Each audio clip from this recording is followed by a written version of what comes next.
So only picked up 2.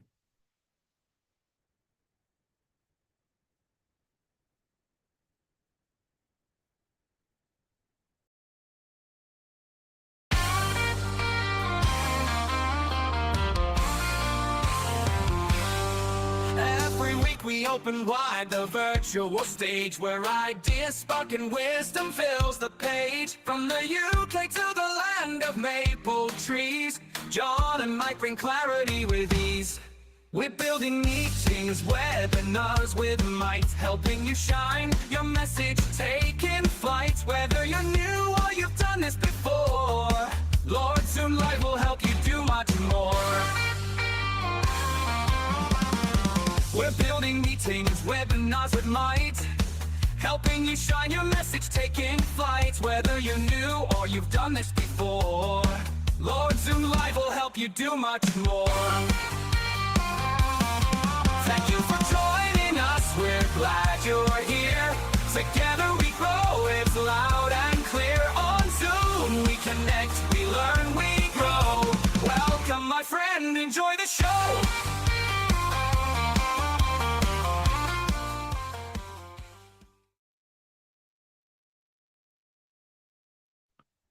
Hello and welcome to Lord Zoom Live. We're in heat wave number 5. So I hope you're all safe where you are and there's no forest fires causing you trouble. Today we are going to have some faith, some hope, and I'm going to be charitable enough to share with you some tricks and ideas for those that are using Zoom for, shall we say, religious purposes, probably. But also, if you're running a public type event, maybe you're a, what I call an anonymous group. Maybe Peter's Anonymous, it may be Gamma's Anonymous, it may be any of the other anonymous groups where you help people on the internet with their problems. You all have one thing in common. You are openly inviting complete strangers to join you because they are your market. They are the people that you want to join you. And in this world of the internet, I can't think of a polite way. You never know who you're going to invite. Most of the time, things are fine, but it's embarrassing. It's scary. It's not something you really want to have if some uninvited guest starts causing trouble. Just as if they came into your building. The fact is, though, your building is far more ominous and it is less likely somebody's going to walk through your door and cause trouble as it is that they can just, from the comfort of their own house, come into your meeting. So let's go through some of the things. I don't want to scare you. I'm really here. I want to make you feel more secure. I want to put away those fears you have because actually Zoom can be a very inviting place and yet you can control it. Even if you're using a base version of Zoom meetings, there are lots of things you can do to make your world happy. So if you've got any worries, you've got any concerns or any comments about how you've used it, then put it in the chat and we will have a look at those things. I've got Mike with me and Mike has done quite a lot with his local churches. So Mike's a pretty good expert here on what's possible and what is done. So welcome to you, Mike. Great to have you on the show. Hello, everybody. How's everybody doing this week? Oh, I'm doing fine. As long as there's no forest fires near me, I feel safe. Yes, and we're very smoky, but we're much better now. Good. Well, Mike, you don't know about these slides that I've put together because you haven't seen them yet. So please don't look too shocked when I swap myself for a slide. But let's go through some of these. And if you'd like to be brave enough to stay on stage with us, I'll flip between the slides and then I'll come back on and we can go through the different issues that we think there could be. If that's okay with you? Sure. Sure. Good, because if So- it's not, that's what we're doing anyhow. And there he is. So my first thing to mention, Mike, is one serviced to congregations. And what I simply suggest by that is that you may consider yourself having one service, but the way the whole service works for those people online and those people in your, whatever it is you're building, there are different experiences, and you need to think them as two separate experiences. Otherwise, you can assume things about one side and the other. Everybody in the congregation, or whatever you call your group of people when you're meeting in your building, in the physical world, shall we say, they're going to be able to see things by looking around.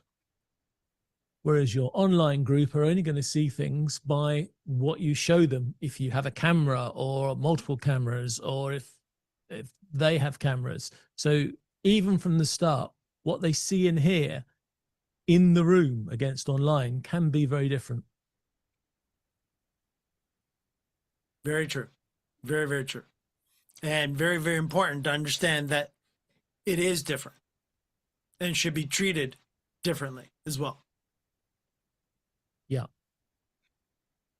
So you want to make sure that you've got your audio working beautifully in your venue. Do that first, and then think about what is the audio you want to bring to the audience online. Whether you want to just hear the leader of your service or the leader of your session, whether you're going to have a microphone in the main part of the audience. Will you at some times want to turn that volume knob up so they can hear maybe pieces and responses from the audience, so that they get a more complete, shall we say, experience online? When you turn those on and off, is going to make a difference to the congregation. And so Yes. that brings me on to my next slide, if I can get the buttons in the right order. You need to decide the online role of people. And what I mean by that is you need to understand and let people understand how they're going to participate in the service or the presentations when you are online. I expect most of the people physically in the building will have been there before, and if they're not, they could be sitting next to somebody who can give them advice about what's happening. But the online people they're in a box, aren't they, really? And you need to understand, and they need to understand, how they're going to contribute, how they're going to take part in your service, your presentation, or whatever you're doing. Exactly. Exactly. And again, it depends on the infrastructure that you've got locally to how well the remote or hybrid event will be able to understand and fully hear everything that is going on currently. And that is, is it a little more complicated than it is locally? It is, because there is certain information, or certain, shall we call it, certain audio that is not needed in the actual venue when you're local, but there's a lot more audio that you need to bring online or into your hybrid situation or church service or anonymous group, so that people will understand the atmosphere that you currently have in the local venue, and making sure you bring that atmosphere to your hybrid situation. Yes, definitely.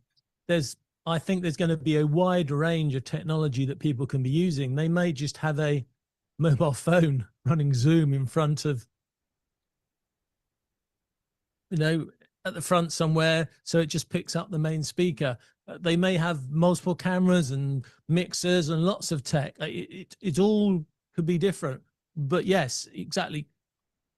The sound, again, when you're in the venue, you don't need any sound system. You can still hear what's going on. But when you're online, you can only hear what people send to the sound system and then into Zoom, just the same way as you can only see what the camera says.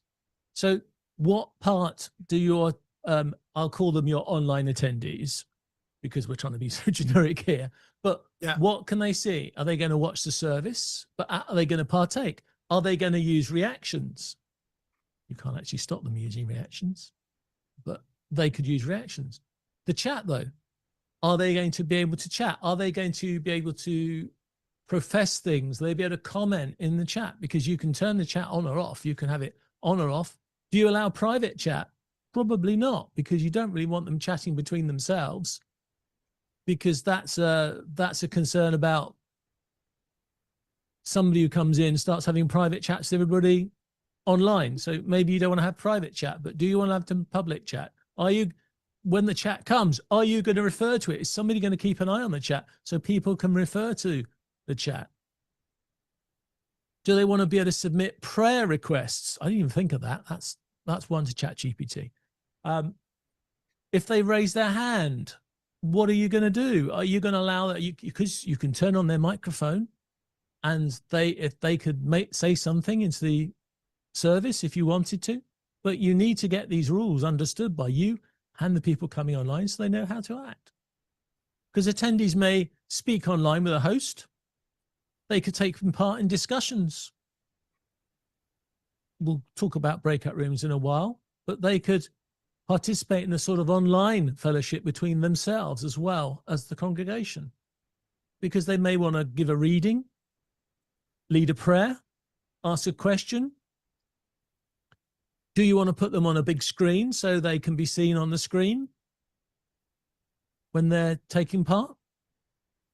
Are they going to be able to be heard through your sound system if they talk back through the system?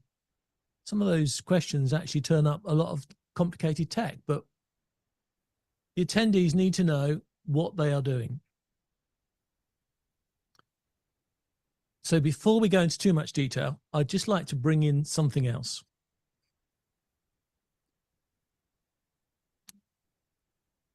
And this may be a surprise,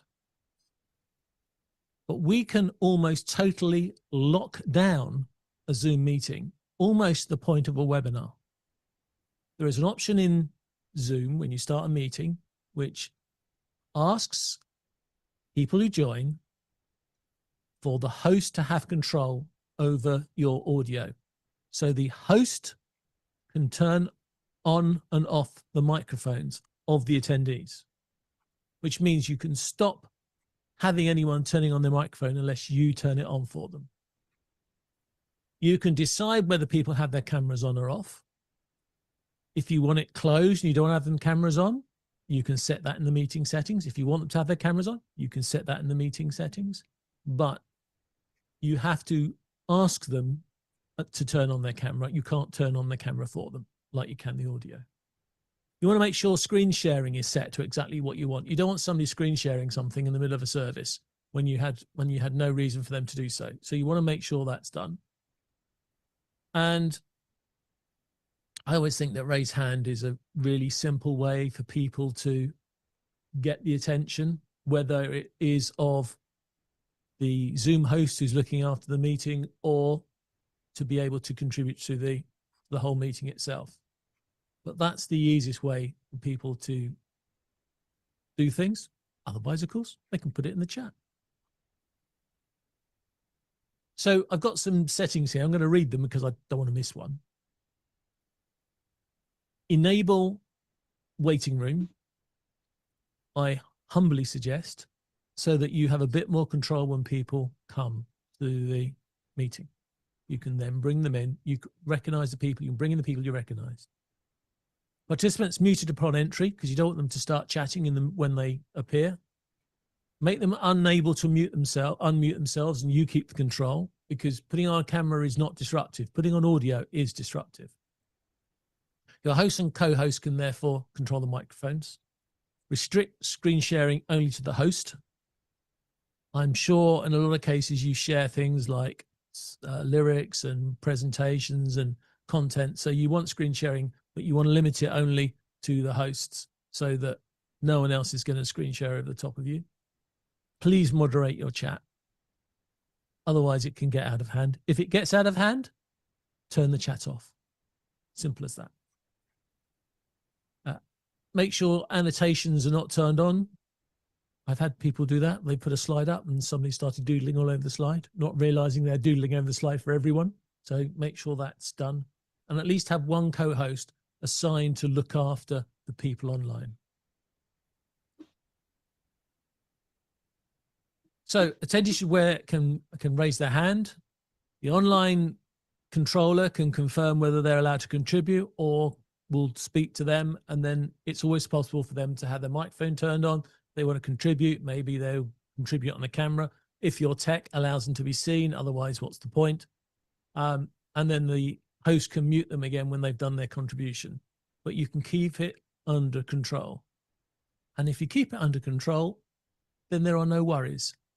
No worries for you, and no worries for your regulars that somebody else is going to come in and disrupt the whole process. Mike, is there anything that you think I've missed or ChatGPT didn't add to that? No, that actually was, it hit a lot of the big ones, John. I'm just trying to think if there was actually anything else that I would have done in a church environment or anonymous environment using Zoom meeting. Not that comes off the top of my head at this particular point. Keep on going. Okay. Something might pop up here. Terrific. Let's go on to the next section. All right. And I find this one a tricky one, because the cameras is a lot more difficult to control. Now we have Toastmasters meetings. That again, we have public people joining, and the whole idea is to learn public speaking. So we're going to have microphones being turned on and off. We're going to have cameras turned on and off. And the concern I have about a camera is, I could tell you a story, couldn't I? We had a conference when Zoom first started, and we had an enormous audience, nearly 1,000 people. And of them, camera broke. I'll be back in a second when my camera resets. But of those people, I found that one couple was so interested in what was happening in the meeting that they managed to start making the bed before they remembered their camera was still on. And so, being a nice chap, I turned the camera off.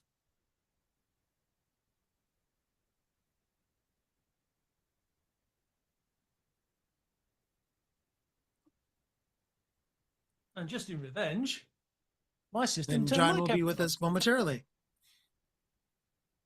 Ooh. Oh, you'll like this. Look at this. Oh, There we go. no, I'm all right.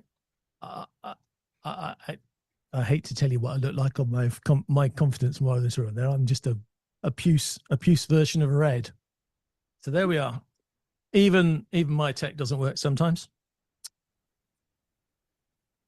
But if I went off and I'm in your congregation or your online visitors, it doesn't matter. If I go a funny side of puce, that probably is a little bit concerning. If I start making my bed, you probably want to turn my camera off, because it's not the right vibe to give to your audience. So what I'm politely saying is that we can forget that we're on camera if we're watching something.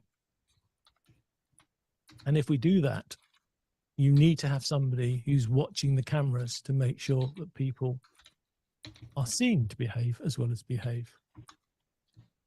So if you are going to take images or videos of your congregation as a participants list, or you're going to spotlight somebody or anything like that, just be careful that somebody is monitoring it all and keeping it under control, so you don't get any silly things happening.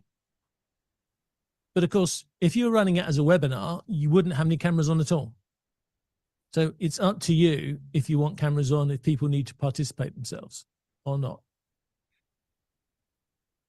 And it's something you need to have a good think about. And if you come to a decision, don't be afraid to change it. Don't be afraid to change it. The next thing I'd like to talk about is the waiting room. Well, we don't want a waiting room. What do you want a waiting room for? Just people come in. Waiting room is a really powerful product. It allows you to see who's coming in. It allows you to choose when people come in. And if you're clever with breakout rooms, you can actually bring people into Zoom and send them straight into a breakout room. So you can go and have a chat with them, find out what's on, find out what they want to speak about, find out why they're there. It's not a malicious thing, filtering people, because if they come into the main room and you ask them why they're there and they then start talking to you in the microphone, you're now disrupting everybody online, if not the congregation as well, if it's being put into the room. So it actually makes good sense that if you've got somebody who you don't recognize, you've not seen before, bring them into a waiting room, bring them in from the waiting room to a breakout room, go into that breakout room and greet them, talk to them, because that conversation you have will not disrupt the rest of the service or the event. So it's a benefit to them to bring them into a private breakout room to have a conversation with them. You can have multiple breakout rooms and you can bring people in. All you need to do is open up some breakout rooms. Don't have to use them. Don't enable anyone to join all those breakout rooms. Don't allow people to go back to the main room. Just open breakout rooms totally under your control. And you can then allocate people who are in the waiting room to a breakout room. And when you then let them in from the waiting room, they will automatically go to those breakout rooms. But I have to just warn you, 99 times, probably 999 times out of 1,000, it will happen. But because this feature is new, some people could have a really old version of Zoom and could suddenly crash the system. Doesn't hurt you, just crashes their system. And they either don't get in at all, or they can sometimes, very, very, very, very rarely, but it does happen, so I'm warning you, they can end up in the main room. In which case, just put them into another breakout room and then have that conversation. Zoom is a really open system, and it's only open because you make it so. I'm not saying it's your fault, but it is your fault. If you advertise your link to the whole world, don't be surprised if somebody random joins. One of the things that always used to fascinate me about our Toastmasters Club, we had an online Toastmasters Club for public speaking. And what always fascinated me was I was going to say weird. I don't mean weird. Diverse. The surprising places that people appeared. Usually, because of time zones, usually they were either from the States or Europe or Africa. But we got people who turned up from India. We got people who turned up even from Australia, where I think it was the early hours of the morning in Australia when our events were held. And yet there were some people who were up all night and thought, oh, I've always wanted to know what Toastmasters is. Oh, that club's open. I'll go and join them. So we got random people joining us from all over the place. And it was really useful to, instead of just dropping them into the main event, and they wouldn't have a clue what's going on, to take them into a breakout room, have a conversation with them, see what they come for, what they're interested in, if they had a particular need. We have bits of that. We have competitions, we have little speaking slots, we have lots of things in a Toastmasters meeting that even a guest with no knowledge at all can join in. And so it's a good idea to have that chat with them, because that way you could find out what they wanted. And I always used to say to them, if you have any questions during the meeting, you're welcome to just do a private chat message to me and I'll give you a reply as soon as I can. Obviously, if I'm in the middle of doing a speech, I can't reply, but I'll reply at the end of my speech. And that way we could keep people engaged. So the waiting room is your I don't know, vestibule. It's your outer door. And the waiting room is really important so that you can see who's coming in and you can bring them in an orderly way and not just drop them all in. And if there are people that are doing certain jobs, they have certain responsibilities during the service from the online group, why not have a breakout room that you drop all of those people in before your service, your event starts, so they can all have a chat amongst themselves away from other guests? And they can get themselves set up, and then they can go back into the main room and serve as they need to serve.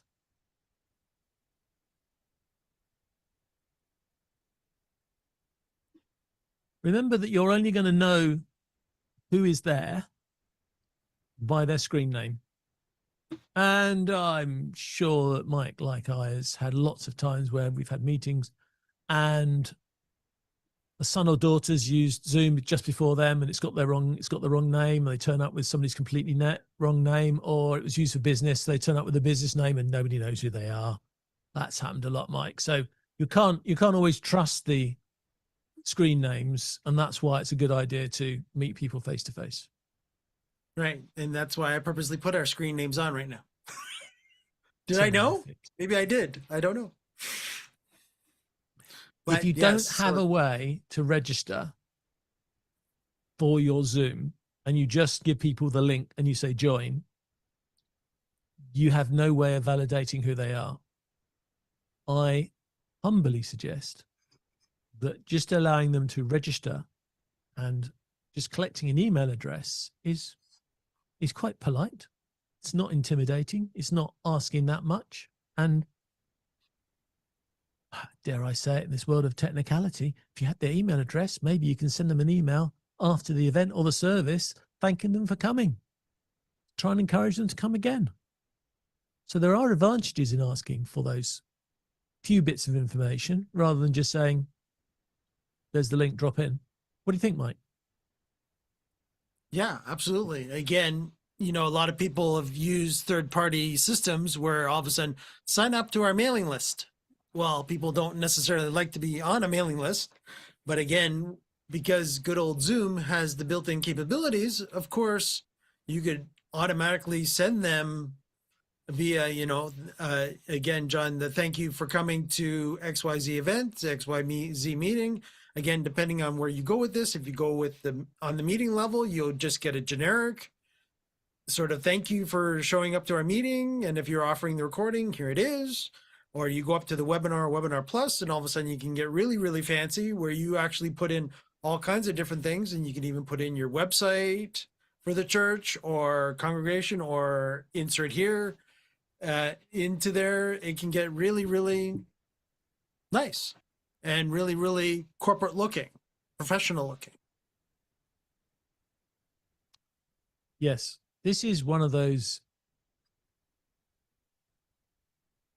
Lord Zoom Lives where I was writing the slides with the help of ChatGPT. And I think I overloaded myself. I think I came up with 4 different app ideas for how we could make this more fluid and an easier to use system. So I doubt I will actually even try and write the 4 apps. Maybe I can persuade other people because make some of the apps. But yeah, I came up with 4 app ideas of how we could make this whole thing easier without having to go all the way to Zoom events. I actually thought we should steal some of the features of Zoom events, Mike, and bring them back down to the meetings level for these types of events. So we'll see. Possibilities are endless. They are. If anyone else wants to write apps, they're really good fun things to do for Zoom. Just putting that out there. Now let's see if I've got the right slide now, because I've just jumped 2 slides and this could be interesting. No, I got out the right slide. That's fantastic. So I would just like to expand, if I may, on this whole concept of breakout rooms, because breakout rooms are jolly useful things. We talked about how you can use them at the beginning of your event, meeting, service, etc., or helping you organize people. But there's 2 other places you can use them. You can use them at the end. People don't have to disappear straight away. I remember in our church, we would all go to the church hall and have a cup of tea after. Why not have a virtual cup of tea for the virtual audience, as well as one for your congregation members, whatever it is in the meeting? Some people have a half-time break for events. If you do, don't just turn the camera off for the audience online. Do something for them as well. You want them to feel part of the service, not, well, if you don't give them any interaction, they might as well just watch it streamed. That's what I'm trying to say politely. And if you are wanting them to participate and you want to do it in smaller groups, you can open up a set of multiple breakout rooms and have people drop into breakout rooms and chat. We do a lot of business networking, and halfway through a business event, we will quite often have a halftime break, and we make the halftime break a little bit longer than just a cup of tea. And then we just dump everybody into a number of breakout rooms so they can all have a chat amongst themselves. You've got 50 or 60 people joining you online. There's not really enough time or space for 50 or 60 people to talk over each other. You break that 50 or 60 people down to 10 breakout rooms, then I'm sure out of the 5 people in a breakout room, one won't stop talking, one will be interested in talking, and probably a couple of them won't want to say anything. And the one in the middle will wonder why they came. Yes, I kept count of the number 5 I was talking. So 2 or 3 usually ends up to be a one-ended conversation. 4 or 5, you usually get more balanced conversation between the people. And of course, if you've got the technology or the abilities, then, try and have somebody from your group join those breakout rooms, even if it is just dropping into each one just to say hello, make sure everybody's happy. But if it's a self-help type group, then maybe you want to drop a member of staff into every breakout room. And one last little trick that I didn't think of, but just reminded myself of. You can always run a quiz asking whether they are interested in certain things. And then you use the quiz answers to make your breakout room. And the reason I remember this is because I told you about doing business networking breakout rooms. So sometimes we've done business networking breakout rooms and we said, what part of the country or the world are you from? And when they fill those in, we then drop them into those groups. So those people that are local to each other get a chance. So all the people that are in London, because I'm in the UK, all the people in London got dropped in one group and they could all talk about themselves. All those people that come from America, maybe you'll know what your groups are and what questions you can ask, but you might ask about something that they have or their background or something that's common. And then you can drop them into those groups, knowing that they now have a common theme between them. And for networking, or a gap in the service or whatever like that, or for whatever you're doing, that's a quite neat way of making breakout rooms useful during your service or during the event. I know that some of the self-help groups and the anonymous groups, as I call them, breakout rooms are a really powerful way for them to put people together who can have conversations together and share their stories, and they feel more connected. And after all, that's what you're all about. So my next slide is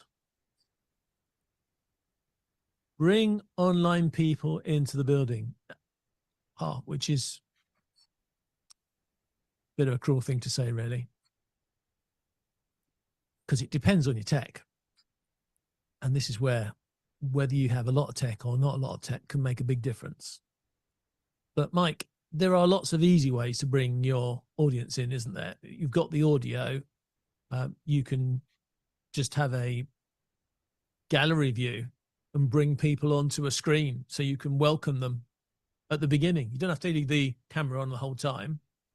You could, you could just at the beginning, we welcome our guests from online, and then poof, they appear on the big screen.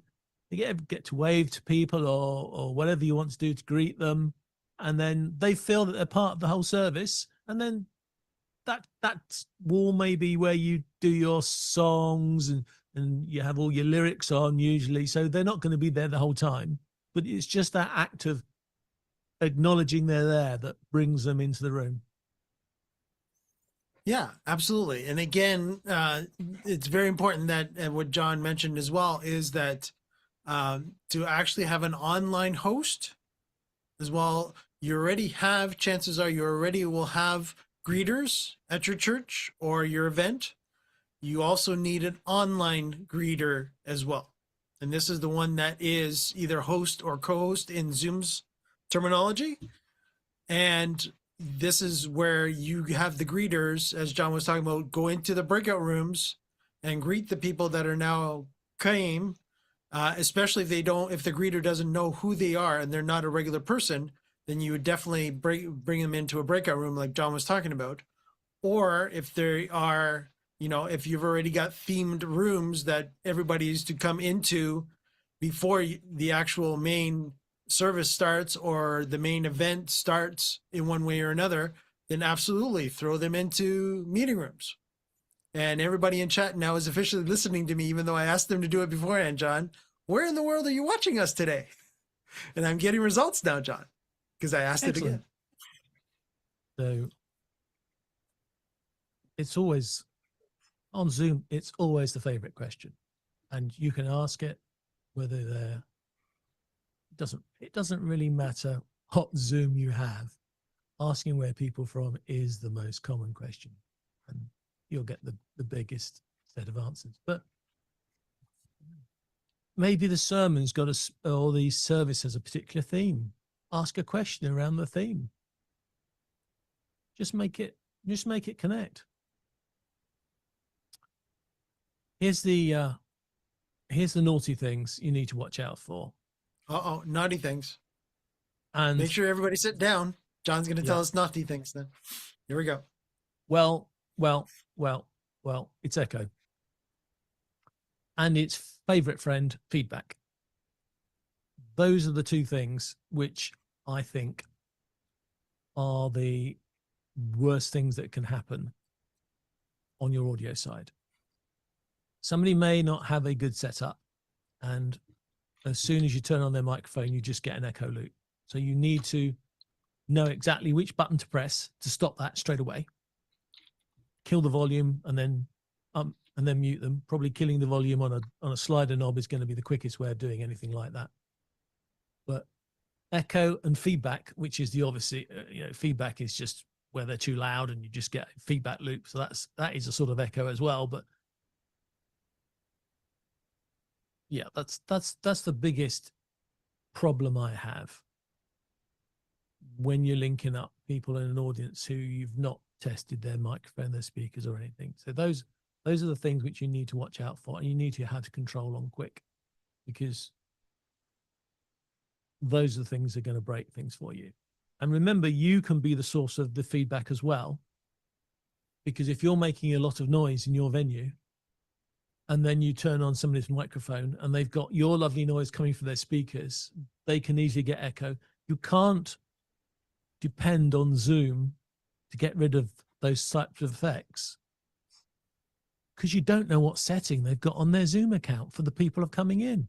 If they don't have a good suppression of background noise on their settings for their Zoom, because that's the way they like it, they're not used to you singing through their speakers when they turn their microphone on, you can get all sorts of problems. So understand how to literally get somebody to make lots of noise online as a guest, and make sure that you know how to switch your controls so the feedback doesn't suddenly boom into the room and ruin the whole effect for everybody. And of course, if you're, I can't remember what word might use for them now, but if your people assisting you with the online group, if they're having private conversations with that group online, make sure the microphone's not coming out into the room. It's a private conversation. So It's a private conversation. It should stay with the people online. If you want to have a private conversation with somebody online, you can put them into a breakout room and you can have a private one-on-one conversation with them in the breakout room. There's nothing wrong with that. You're just respecting everybody else. Which brings us to what happens when things go wrong. And honestly, there's not much that can go wrong. If you have a well locked down system with all the settings that we went through, then people shouldn't be able to interrupt much. They shouldn't be able to screen share. They shouldn't be able to turn the microphone on and shout at people when the microphones shouldn't be turned on.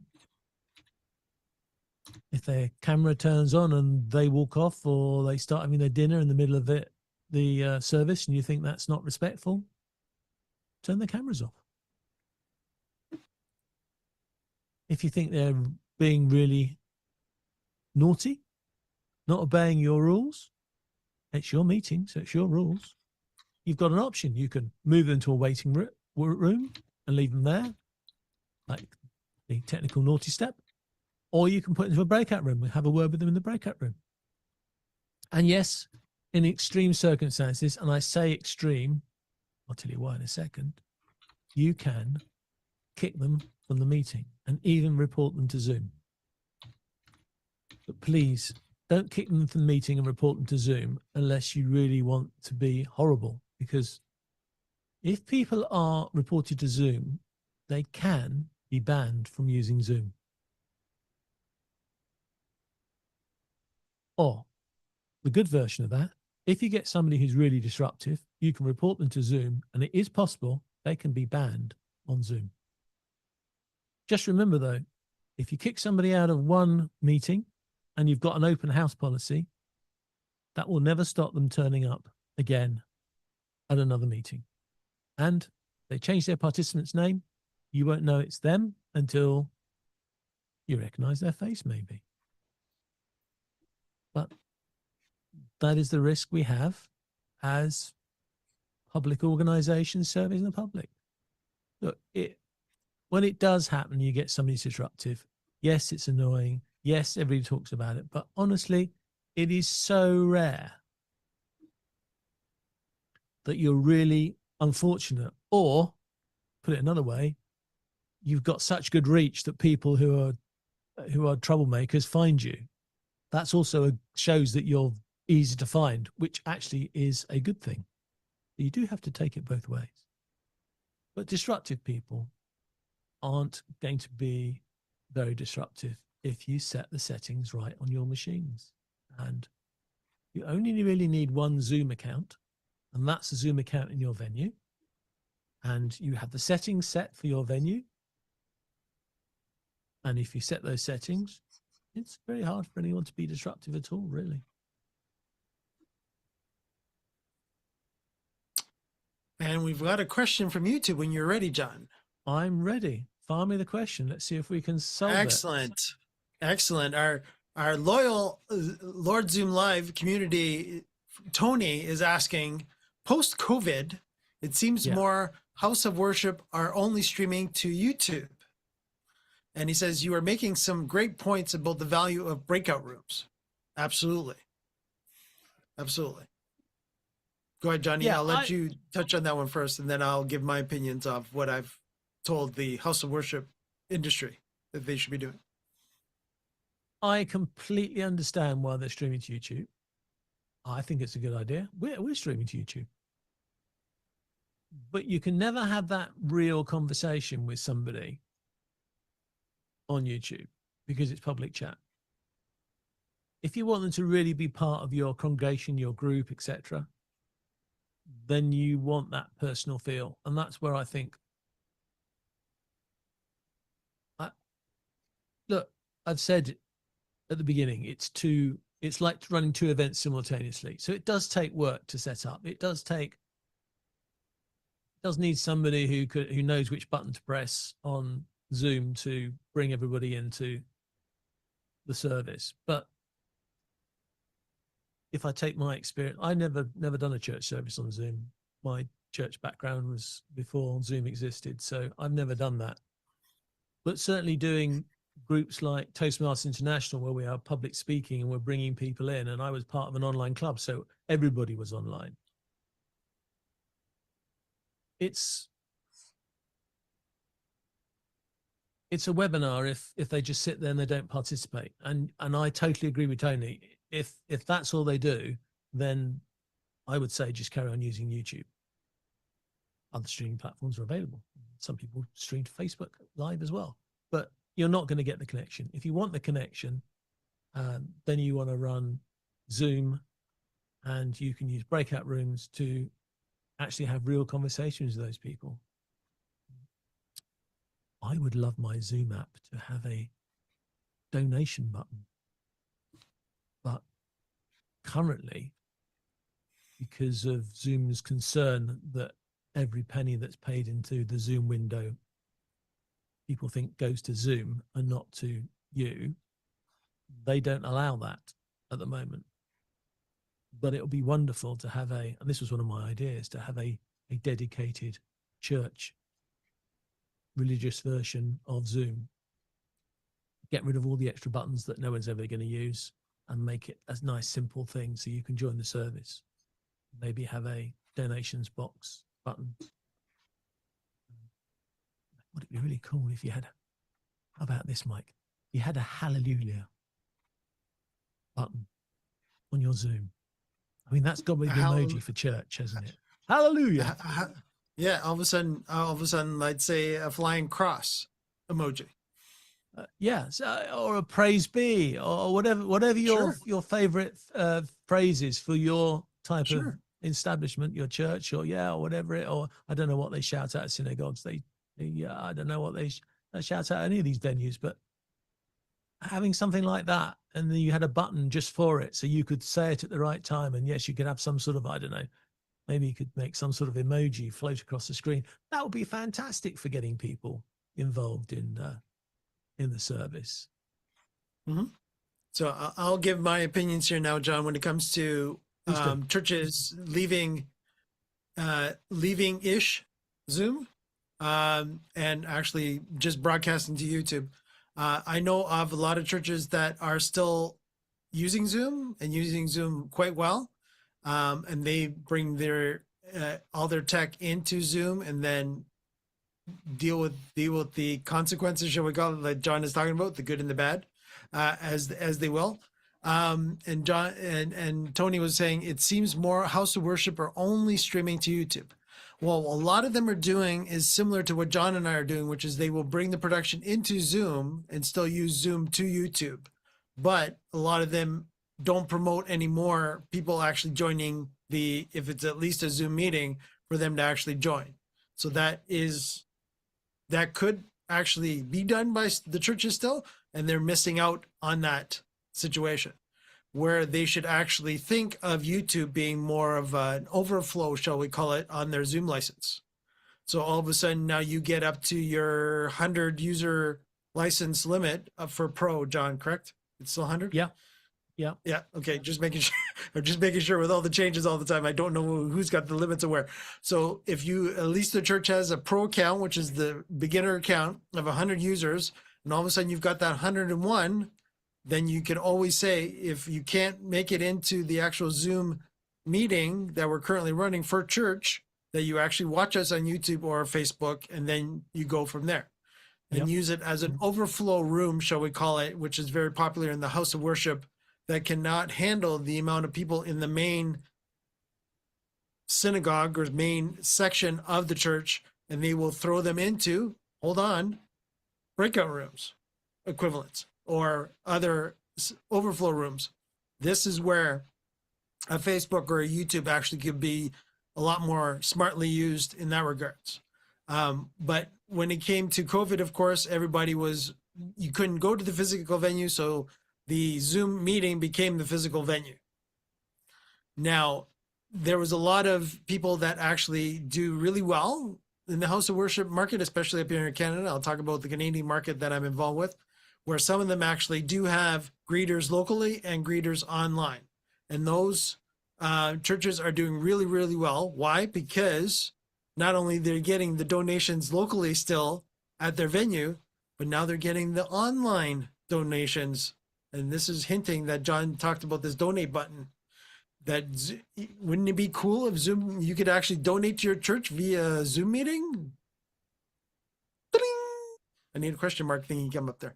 But that would be the scenario of, and again, churches could do this where they could actually have in chat a special link for people to go to their website that Oh, yeah. actually is a donation button. Go ahead, John. Yeah, yeah. You can do that. You can do that, Mike. What I would really like to do though is to have a form inside Zoom so people could just donate directly inside Zoom, and you can't do that. But yeah, you can put a link in the chat and they can go to your page of your church.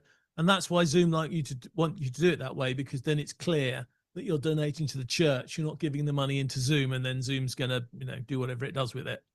So that's why I believe they do it at the moment. And I can see their point, but it would still be nice to have a donate button that opens a browser and you can put your details in and make your donation. I think that would be fantastic. Yeah. And the terminology that I've been told by the technical staff and the greeters that always is a fight for them to actually do more online than actually do locally in their venue is, quote unquote, having the quote unquote bums in seats number, which is the infamous, we don't have enough bums in our seats physically in the venue. Now it becomes the scenario of, well, the physical venue is costing us X amount of dollars to keep upkeep. So we have to make sure that we have enough quote unquote bums in our seats so that the donations still come in to cover all the expenses of the physical church. Now, did some physical churches no longer exist because they've strictly moved their entire congregation from a physical venue to Zoom, and they're just paying Zoom a monthly fee so that they could actually have their church service? 100% they're doing that now. There are churches that do that now too. Why? Because again, they got more benefits of it being through COVID, knowing what they can get done technology wise using Zoom, that it got to the point of, I don't want to say that it became boring to actually be able to come locally, but there was so much more you could do, and you could have a global reach, not just a community reach. Yeah. So your donation now comes from a local community of X amount of people in your community to now, what can I actually bring in globally if I globally market the church properly? And that What is about bad a weather? big change. Yeah. And that's the other scenario too, especially here in Canada, is they loved it because again, we get snowed in like crazy here in Canada and try to get through non-plowed roads to make sure that I get to church on time and put my bum in the seat. I don't have to go anywhere now because I can go from my bedroom to my living room or to my office or to wherever. And now I can just zoom in, using it, pun definitely intended, zoom in to that house of worship service. Yeah. So I didn't miss out. Elderly, infirm people can't make it. Maybe, somebody's fallen over, they've busted their hip. They can't go out for the next 6-8 weeks. They can't go travel for the next couple of months. Their carer can't make it that weekend to get them to the service. And you've got an alternative way of them still being part of it. Yep. Yeah, Because for a lot of 100%. And people, it is, it's a big part of Yeah, their life this- for a lot of people, isn't it? it is. It's a big part of their life. And, this also came up in conversation with me as well. And John brought this up too, is that there are a lot of, shall we call it, I don't want to use the old age homes, but that's what the old term used to be. But let's call it for the elderly or the people that are, there are buildings that are associated usually with the church, but a lot of people in those buildings are bedridden. So now you can give them a laptop, a tablet, a phone, and they could zoom in from those units, and now they're there. They're partaking, as long as it's done well from the actual physical church side, in that the experience should be identical, if not possibly even better online than it is even locally done in the actual physical church. And that all comes down to the planning of the house of worship team to make sure that they are doing the online portion properly and not just going, oh, whatever we're doing locally, here it is. And that is the biggest problem, besides John talking about echo and feedback when it comes to technical. That's the biggest problem of the mindset of the house of worship teams around, even in Canada. I can name a good 30 or 40 churches that have that mindset right now that are having a tough time breaking it because of the fact that they are so, we must only be dealing with the community that we are physically near. We can't actually worry about it being outside of that because they don't have the capacity to understand that they actually have this capability, that Zoom is not a community thing, that Zoom is a worldwide thing. Lord knows John's in UK, I'm in Canada doing this broadcast. So there's no stopping the church. They could be getting, Canadians could be getting a lot of people from the UK watching church in Canada. Yeah. But it's up to them and their team to understand that they should be doing that and reaching out to them. So that's it. Thank you very much. Goodbye. What's your reaction? Tony, yeah, What's your reaction? Tony, yeah. Tony actually has another question for us too, but go ahead, John. No, I'm just going to make a point because that's my final slide. You see, my final slide is end gracefully. Well, it doesn't say end gracefully. I'm rewriting it now. So at the end of your service, meeting, etc., don't just say goodbye and just turn off the camera. That's like saying to somebody, the service is over now, turning off the lights and throwing them out the door. You don't do that, do you? Well, I hope you don't do that. I'm sure you don't do that. You say goodbye to them in a nice, friendly way. You wish they'd come again. You spend 5 minutes maybe asking a few questions. Do that to people online. Don't just go end meeting and just vumph. I'm not going to vumph, otherwise my camera will vumph. But you don't want to just disappear. Close gracefully. Find out if there's any final questions. And then we find out that Tony has one, you see? Close gracefully so people feel that they were valued for being there and they will come back. And as long as we keep answering Tony's questions, I think he will keep coming back with more. So that's Mike, right. What is it he has to say now? He says, can you touch on using Zoom as a transport to bring in remote guests onto the on-site screens and live stream? For example, how to bring Zoom into ProPresenter. I can talk about ProPresenter from the knowledge I can, but go ahead, John. Well, it's easy.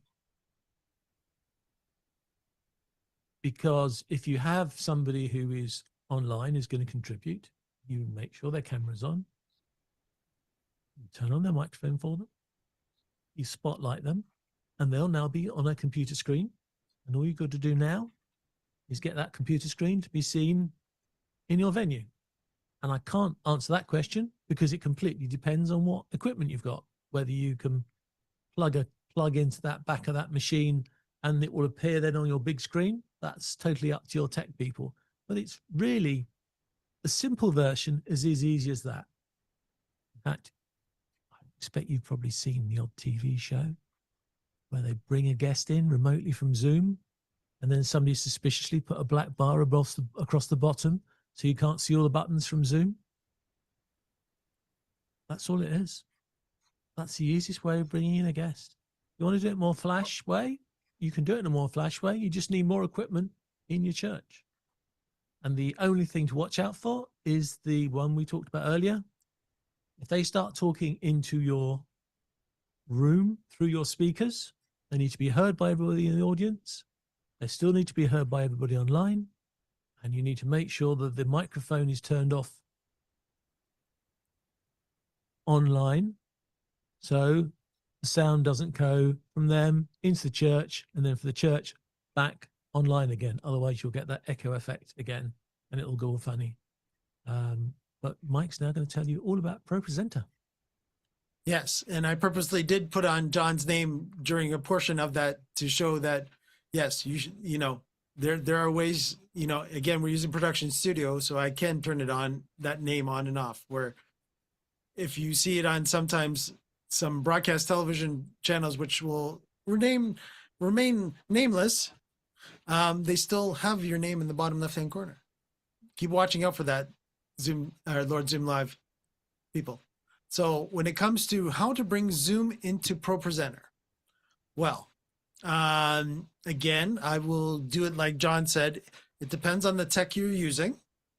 It depends on so if you're either doing a Mac or PC, there are two different methods there when it comes to ProPresenter.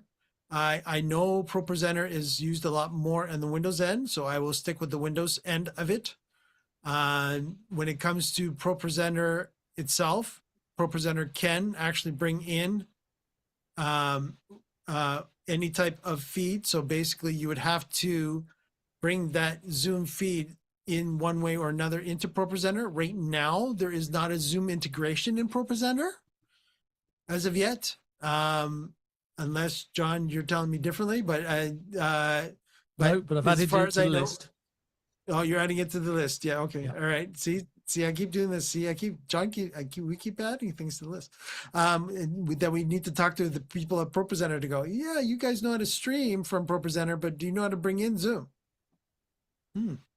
But yeah, so right now, as far as I know, as of today's date, ProPresenter does not have Zoom integration, but you could always do a variation of that, which is good old going back into the days of screen scraping, where you would screen scrape your second window coming from your Zoom Workplace app client into ProPresenter, and it could be its own video source if you wanted to do it that way. Or if depending on the system that is using for ProPresenter, if ProPresenter is actually your video switcher, then that's one thing. But a lot of people do not actually use ProPresenter as your video switcher. They will use ProPresenter in conjunction usually with a video hardware switcher. So again, they will use basically ProPresenter as the graphic unit. And what have you got there, John? Is that an HDMI? It looks like an HDMI. It's just a little HDMI. Yeah. Hopefully you'll get one of these and plug it into something. That's my non-technical explanation. That's right. So basically what you would need is, so instead of bringing Zoom into ProPresenter, it'd be better right now until ProPresenter actually allows Zoom to come into it integration wise. It's better to come out of ProPresenter into like an ATEM Mini Pro or an ATEM based video switcher, Roland based video switcher, any other based video switcher. I would not suggest going from ProPresenter into a software base on the same machine. You don't have enough equipment usually. So it'd be better to, if you have to go that route, then it would be better to bring ProPresenter as its software into another PC that is running your software switcher. That is the better way of doing it, because then you won't have ProPresenter fighting for the same resources as your video switcher. But yeah, a lot of people will do ProPresenter because again, a lot of the hymns and such will be done in ProPresenter, and a lot of the graphics will be done in ProPresenter. But again, you're bringing the graphic engine of ProPresenter into a hardware-based video switcher or a software-based video switcher, and then actually bringing that back into Zoom or into the actual venue where we would do what we call IMAG, which is image magnification. And that would actually then allow you to show them on a projector or a screen in the venue as well, when they are ready to do that. Yeah.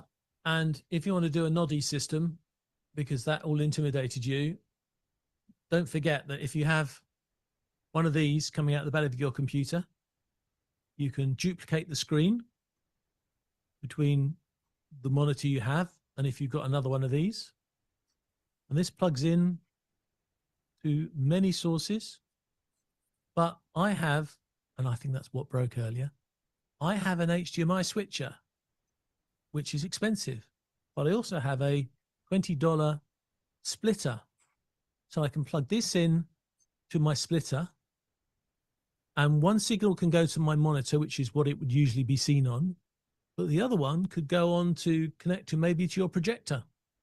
So you could enable the projector just by sharing the screen. I'm not trying to undo what ProPresenter said, because that was a good suggestion by Mike. But what I am suggesting is there are lots of simple ways to do this, as well as complicated ways to do this. So please don't buy a whole load of kit just to solve one little problem. There's lots of simpler ways to do it. Have a word with, I always say, have a word with a teenager, because when it comes to phones and plugging stuff into stuff, they always seem to understand the clever bits straight away. But if you have somebody who set you up some nice kit, and I know some of you got kit, which I would be so jealous of. These things are all possible. They really are possible. And as I said, at the end of the day,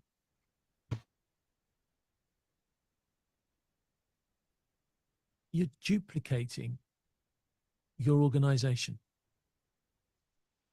You're bringing it to the point where you have an online audience and an offline audience. You need to relate to them. You need to deal with them as if they were completely different audiences to start with, so that you make sure they both get the service. They get the service of the service, so shall we say, in the way that they can use it, consume it, and enjoy it. But you also need to do that other thing, which is what all our communities are about.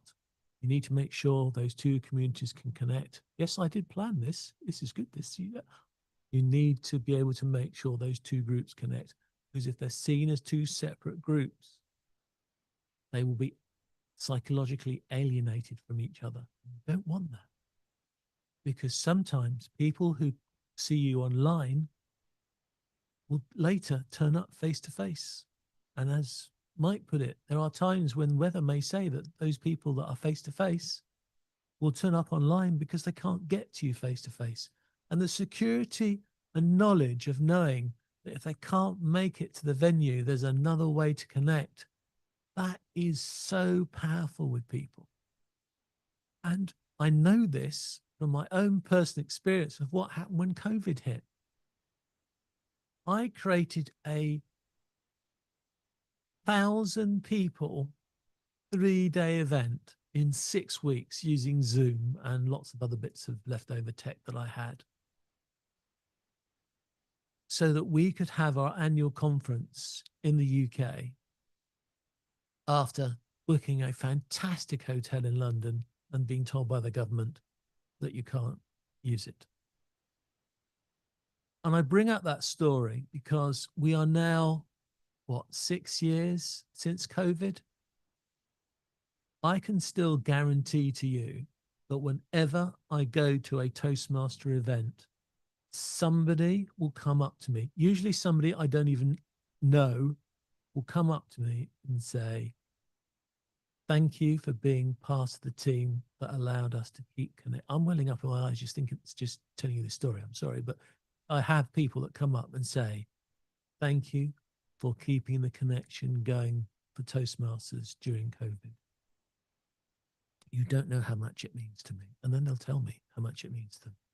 And if that happens just for a public speaking organization, I know it's going to mean so much more for people that are part of an anonymous group because they have a problem they want to solve, and religious groups where they want the comfort of being part of that as well. So I'm not saying it's your duty, but I'm saying, with all due respect, there are lots of places in the countries that we all live in and the world who can't physically have the services, the venues that we have. And if you can help a few more people by providing an online service delivery as well, I think whoever you call him upstairs will be pleased. That's how I would like to finish this. Slightly religious, helpful meeting. Next week, going to be a bit more down to earth. Next week, we're going to talk about running town hall meetings, which will have some similar ideas. So if you want to watch that, you may pick up some tips, but obviously a slightly different slant on it. But the best person to close a meeting, apart from a really good celebrant, which we don't have one here at the moment, is a DJ. And I happen to know a retired stroke part-time DJ over there who can close this meeting for us. He's always, he may well be available for weddings, bar mitzvahs, and all the other things that you get up to in your church service. Used to be. Yeah. Used to be. Used to be. Yeah. Definitely used to be. Thanks Thanks everyone for joining us this week on Lord Zoom Live, the house of worship / your congregation situation. And Juju's loving me and she's laughing at us already. Surprise! Don't forget to like and subscribe to our channel to let YouTube know. And of course, that also relates to our friends at Zoom. Know how much you love our content. And we're here every Tuesday as much as we can. God willing, I'll throw that in there. There you go, John. We're bringing back to the house of worship. God willing, whoever your God that you practice to be, every Tuesday at 3 p.m. Eastern, 12 p.m. Pacific. So don't forget to check us out. And don't forget to also go to, and I put it in the YouTube chat, go to go.lordzoom.com for all that Johnny and I have got up our sleeve for all the different shows that we have. And you can participate either locally with us in Webinar Plus, or you could actually continue to watch us on YouTube, Facebook, et cetera, all our different social media platforms. So until next week, take care, everybody. And we'll see you here for another episode, a town hall episode of Lord Zoom Live. Take care, everyone. See you next week. Bye-bye.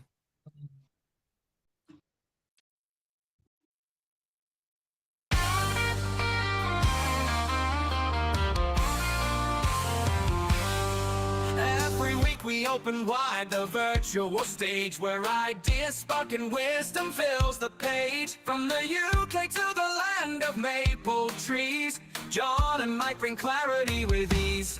We're building meetings, webinars with might, helping you shine your message, taking flight. Whether you're new or you've done this before, Lord Zoom Live will help you do much more. We're building meetings, webinars with might, helping you shine your message, taking flight. Whether you're new or you've done this before, Lord Zoom Live will help you do much more. Thank you for joining us, we're glad you're here. Together we grow, it's loud and clear. On Zoom we connect, we learn, we grow. Welcome my friend, enjoy the show.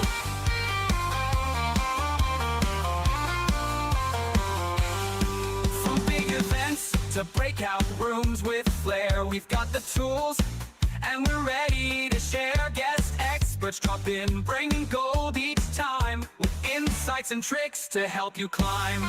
Can't make it live, we've got you still on YouTube and LinkedIn. We're giving that thrill, so tune in later or catch us next round. Either way, your success is where we're bound. Thank you for joining us, we're glad you're here. Together we grow, it's loud and clear. On Zoom we connect, we learn, we glow. Welcome my friend, enjoy the show. And make it live, we've got you still. On YouTube and LinkedIn, we're giving that thrill. So tune in later or catch us next round. Either way, your success is where we're bound.